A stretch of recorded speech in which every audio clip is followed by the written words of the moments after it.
Сәлем баршаңызға, мен Айнұр. Бүгін сіздерге осындай дәмді, кереметтей көктемдік салаттың рецептісіменен бөлісетін боламын. Өте дәмді және де тез дайындалады. Қонақ келген кезде тек жылдам дайындай қойсаңыздар, өте керемет, қонақтарыңызға ұнайды деген ойдамын. Бізге көп ингредиент керек емес. Бізге керекті тек 2 огурцы, сосын 5-6 редиска, және де 4 жұмыртқа, көк пиязымыз, укропымыз және майонез, қаймақ екеуін араластырып бірге жасайтын боламыз. Міндетті түрде жасап көріңіздер, өте ұнайды деген ойдамын. Ішіне кукурузды араластырып жүрсеңіздер болады. Мен бұл жерде кукурузды араластырған жоқпын. Барлығын осылайша етіп, пышақтың көмегіменен турайтын боламыз.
Ал міне көріп тұрғандай салаттарымыз толық дайын болып қалды.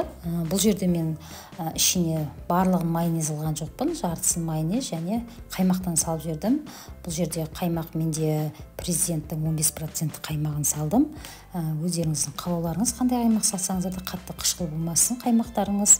Міндетті түрде осылай қонақтарыңыз келген кезде отбасыларыңызға күнделікті осылай жасап жесеңіздер, өте дәмді және кереметтей салат болып шығады. Міндетті түрде ұнайды деген ойдамын. Егер де менің осы видеом сіздерге ұнаса және пайдалы болған болса, менің видеома лайк басып, комментарияға өз пікірлеріңізді жазып кетсеңіздер өте қуанып қалар едім.